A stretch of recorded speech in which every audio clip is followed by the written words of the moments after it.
Bonjour les loulous, comment ça va aujourd'hui? Ça va bien cette semaine? Oui? Alors, on va continuer à faire de l'art plastique ensemble, mes chouchous. Pour aujourd'hui, on a besoin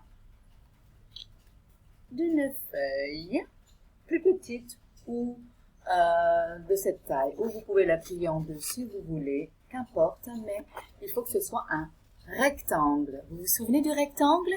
Ce n'est pas un carré, d'accord? Un rectangle, c'est une longueur, un côté plus long que l'autre côté. D'accord les loulous? Très bien. On aura besoin d'un crayon à papier. On aura besoin de peinture, plusieurs peintures. Attention, pas qu'une seule. Hein? On aura donc besoin de pinceaux et d'une palette. Regardez, moi j'ai plein de couleurs dessus. Vous voyez?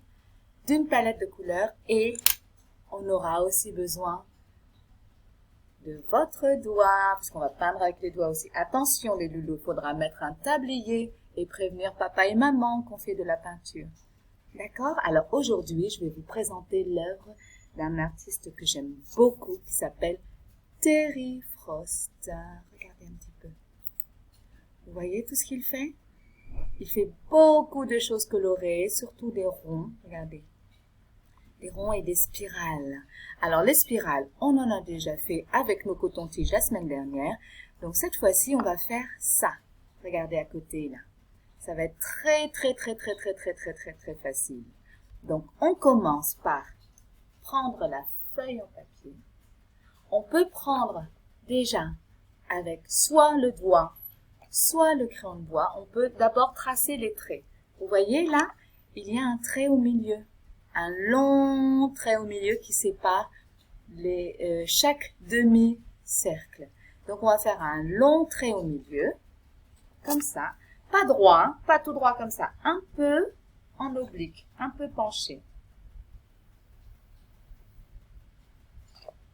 Vous voyez maintenant? Vous voyez mon trait par rapport à la feuille? Il ne faut pas que ce soit droit. Ne vous inquiétez pas pour ça. Donc, avec ce trait, on va prendre son petit doigt ou le pinceau, qu'importe. Vous pouvez prendre soit le pinceau, prendre un peu de couleur et faire des traits dessus, suivre la ligne. Vous voyez la ligne? Ou alors, si vous préférez, il y a cette possibilité aussi de le faire avec son doigt. Vous voyez, le doigt, c'est plus facile et c'est plus rigolo. Moi, j'aime bien travailler avec les doigts aussi. Vous avez vu? Ça fait un joli trait. D'accord? Et avec ce même doigt encore, on va le nettoyer. On va à chaque fois nettoyer son doigt. D'accord? Pour qu'il n'y ait plus rien. Et on change de couleur.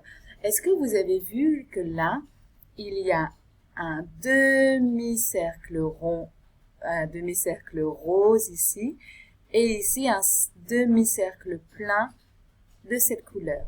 Est-ce que vous avez vu? Alors, soit vous faites une alternance entre le rose rempli ici et le rose juste en trait, ou alors vous changez complètement de couleur. C'est vous qui voyez. C'est vous qui choisissez les couleurs. Alors, moi, je vais prendre mon...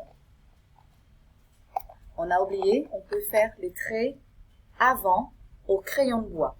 Si vous avez peur de ne pas pouvoir faire des beaux ronds, vous faites au crayon de bois.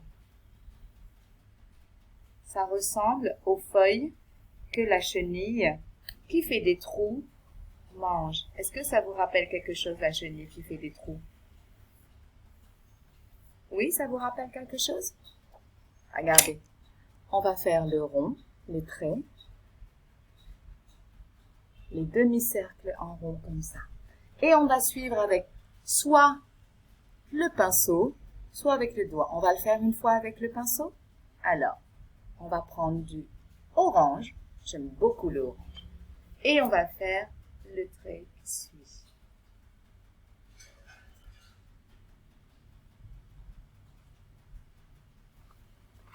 Vous avez vu comme c'est joli? Du bleu et de l'orange. Et à côté, on va remplir l'orange ici.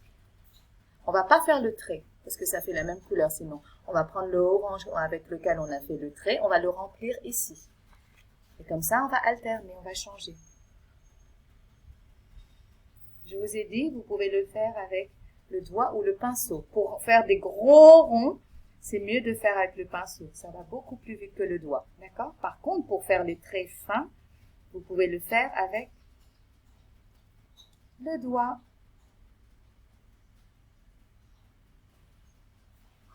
Regardez ce que ça donne. Vous voyez? Un trait fin pour faire le demi-cercle avec le doigt ou le pinceau pour faire le demi-cercle plus loin. Et donc, on va changer de couleur. Qu'est-ce qu'on va prendre? On va prendre une autre couleur. Qu'est-ce que vous aimez comme couleur? On va peut-être choisir le jaune, parce que le jaune et l'orange, c'est très très joli. Alors, on va prendre le jaune et on va faire la même chose. On va prendre son petit doigt et on va faire le tour ici. Vous voyez? On fait le tour du demi-cercle. Oh, oh, ouh! Maîtresse, elle s'est trompée de couleur. Voilà. Vous avez vu? Tout autour, c'est jaune. Et on va prendre le pinceau qu'il faudra nettoyer. Hein. N'oubliez pas, à chaque fois on nettoie parce que sinon vous allez garder la couleur. Et on va peindre l'intérieur en jaune.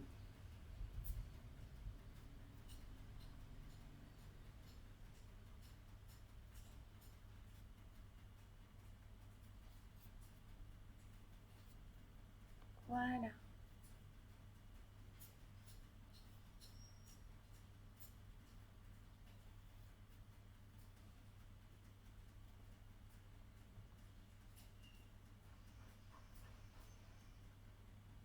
Regardez comme c'est joli. Vous avez vu? Ça fait des jolies petites feuilles de toutes les couleurs sur la branche. N'oubliez pas de changer de couleur. Et ensuite, vous pouvez peindre le fond de la couleur que vous voulez. Mais ce n'est pas obligatoire. Et regardez ce que ça donne à la fin. Parce que je l'ai déjà fait, moi, n'est-ce pas? Regardez ce que ça donne. Oh, vous avez vu, j'ai peint le fond en jaune avec la longue tige et toutes les feuilles de différentes couleurs. Vous voyez comme c'est joli? Alors, c'est un artiste qui s'appelle Terry Frost. Vous demanderez à papa et maman de taper sur Internet pour voir ce qu'il fait.